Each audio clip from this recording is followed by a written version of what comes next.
Hey everybody, welcome back to Old Man Van Running, here again in the Old Man Van Cave, in the Old Man Van Castle. Now, if you're a stability runner like me, it's a struggle finding lightweight, high-performing, stable training shoes, right? So, today, I'm going to give you my first impressions of what I've heard is an extremely stable, neutral daily trainer that's light and blazing fast, and that is the Asics Superblast. Superblast. Super shoe? Kind of close to that, right? No carbon fiber plate here. So let's get right out to the trail. You know that trail I like to go on, the Farmington Canal Trail, and see how the Asics Superblast performs. Hey everybody, we're here at the Farmington Canal Trail in Cheshire, Connecticut on the 25th of June, 2023. I'm getting ready to do a 10 to 12 mile long run in the Asics Superblast. Here they are. Really like the colorway. This nice fluorescent green with a little gray there. Really, really cool. Just kind of take a look at those. What do you think? Pretty nice. This will be my longest run in them, and I'm looking forward to seeing how stable they are when we get out towards double-digit mileage. I'm a stability runner, and I've really enjoyed them so far. Very cushioned. The only thing that I'm still questioning is whether it's too much cushioning for me, because I tend to wear more, you know, a little bit less max cushion shoes. So let's get out there, see how they perform today. Okay, so I just hit the turnaround at 6 miles. Very warm and humid day, kind of a little bit out of the ordinary so far this spring and early summer here in New England. The Asics Superblast doing pretty well. Here's what I noticed so far, a couple things. Very stable, like I said before. Probably the most stable neutral shoe I've tried on so far. It's really good. Kind of sit down in there with those high sidewalls. The cushioning is significant. On the shorter or early miles, I don't like it as much. Almost feels a little too soft. But as my legs are starting to tire, I'm appreciating that max cushioning a little bit more. You know, it's pretty quick. Even though it's hitting 80 now with high humidity, I'm still cranking just under 9. I'm not running hard at all. You know, so far so good. We'll see how my feet feel at the end of the run.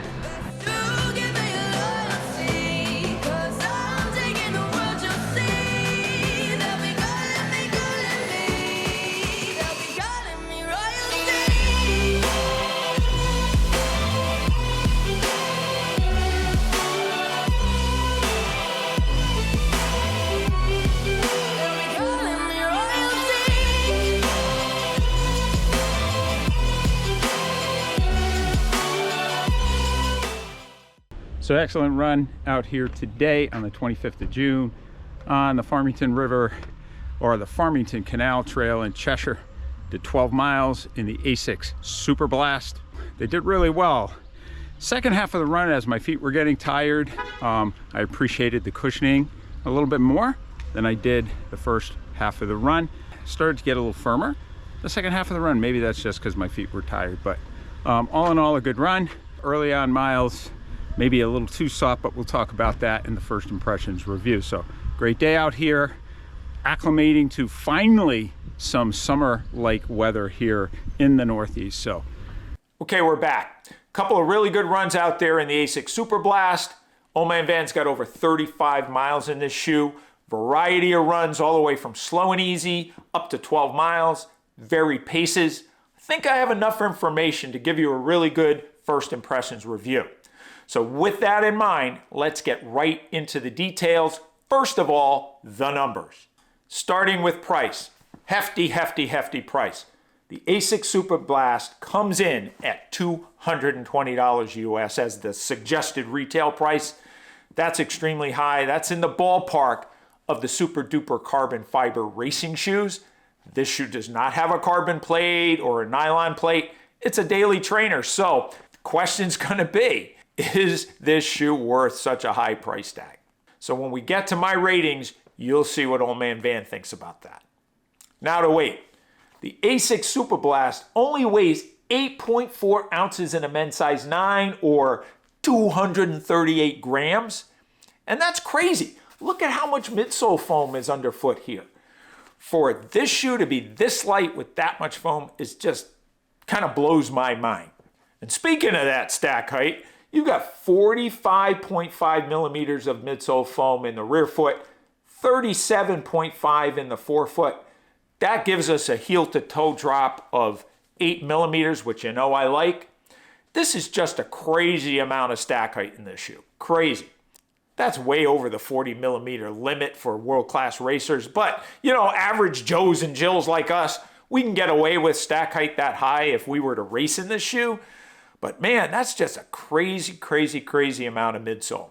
Question is that too much midsole? Well, let's go into the construction and the performance of this shoe and we'll find out. On to construction and ratings. First of all, the upper. The upper in the Asics Superblast is the same jacquard mesh that's in the Edge Plus and the Sky Plus.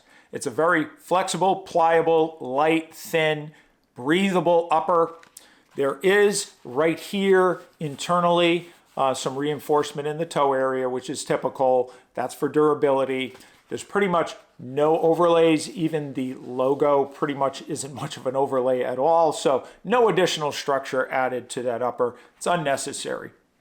Moving around to the heel collar, there is structure internally in that heel collar. It's plenty structured enough. It's softer up towards the top. Didn't have any heel rub here. Not much of an Achilles flare, but not necessary. Just very comfortable. Moving on to the laces are flat. They're not stretchy, just the way I like them. You've got a semi-gusseted tongue here. Semi-gusseted, it doesn't move around too much. Some strategically placed padding right here, so when you cinch the laces down over the top of your foot, you don't get any undue pressure. Had no issues with the tongue moving or with too much pressure on the top of my feet. Heel and ankle collar are well padded, but not overdone. Kind of medium level of padding there, just right for this shoe. Sock liner is very comfortable. The only thing about the sock liner though is there's not much of an arch support there. I would prefer to have a little bit more arch support, but no issues whatsoever. Fit-wise, the upper fits well. Like I said, it molds around your feet. Plenty of room in the toe box. I think it's true to size. In the toe box, plenty of room for my toes to display. The only area that I did have a slight issue with was around the midfoot. I think it could be a little snugger around the midfoot. I found that I had to try to do the marathon lacing to get a really, really good lockdown when I wore thinner socks. And that does put a little bit of undue pressure on the top of my feet. So overall, the upper, which includes the tongue, the laces, the sock liner, I'm going to give the upper on this shoe a score of 9.25 out of 10. I do think it could be a little bit snugger around the midfoot so I can get a better lockdown, but I'm dialing it in and getting better as it goes. So, yeah, hopefully that's not going to be a problem going forward. Moving on to the midsole. This big slab of Flight Foam Turbo with a layer of Flight Foam Blast, which is a little bit softer. It's actually Flight Foam Blast Plus, a little bit softer under that Flight Foam Turbo. The Flight Foam Turbo is the same midsole material that Asics uses in the Edge Plus and the Sky Plus. Tried and true super foam, not too squishy, not too firm, kind of that middle ground, very responsive when you pick up the pace in it. It's just a really good super foam. It's just in this shoe, it's a massive slab, right? Early on, I felt that it might be a little bit too soft for me or too much foam underfoot. I felt that there might be too much in this when I started out. However, as I went longer in my runs, in my long run, my 12-mile run, after I got past 6 miles and I started to tire a little bit, I really started to appreciate that extra cushioning there. Again, it's not too squishy, but I felt that if I picked up the pace or as I got tired, I appreciated that midsole foam more. Despite that feeling early on in the runs, I'm still going to give this midsole a 9.5 out of 10. It's a top of the line super foam. It's an outstanding super foam. I have no issues with it. It's not as bouncy as Power Run PB, say in the Sauconys, but It's just a tried and true super foam. I find it's very responsive when you pick up the pace, and I feel that, it's kind of that good middle ground between really, really soft and too firm. Outsole. There's plenty of outsole coverage here. Only problem is it's a little bit thin. It's a little bit thin. I am starting to get some wear right around the lateral side of the heel. I only have 35 miles on this shoe, so the jury's going to be out as to whether this is going to be durable enough. You know me, what I'll probably end up having to do is put some shoe goo there to extend the life of this outsole. I'm just a little concerned there. So for that reason, I'm going to give the outsole an initial rating of 9.25 out of 10. Still a really good score. Plenty of traction there, no issues whatsoever with that. Just a little bit of concern with the wear. Now to stability. That's the million-dollar question for us stability runners. This is the most stable neutral training shoe I've ever worn. Here's the reasons why. First of all, look at that wide base. It is extremely wide for a neutral shoe. Turn it over and you can see the flare of that midsole in the forefoot and throughout that shoe. Very, very wide and stable base. You look at the heel. Look at how wide that base is in the heel, right? You can see it from the front there as well. So that gives you a very stable platform through the heel, all the way through the midfoot, through the forefoot. Next, look at these high sidewalls, both on the lateral side and the medial side. Your foot sits cupped inside that midsole. And this Flight Foam Turbo is firm enough that it provides really, really good support there. There's no medial posts. There's no additional overlays, but your foot stays centered. I never felt that my ankle was rolling in. I have moderate pronation and there were no issues whatsoever. Didn't have any issues cornering. Never felt that I was unsupported, even though that sock liner has very little arch support. So great job, Asics, in making a neutral, lightweight, high-performance, super training shoe that us stability runners can wear. And I'll add one more thing to that. This shoe also has a removable sock liner and is wide enough in there that if you have custom orthotics or over-the-counter sock liners that you want to wear that give you a little bit more support, this shoe will accommodate it. So excellent job. I will give this shoe a 9.25 out of 10 for stability. Why not a 9.5? It's not a stability shoe, but a 9.25 in stability for a neutral trainer is amazing.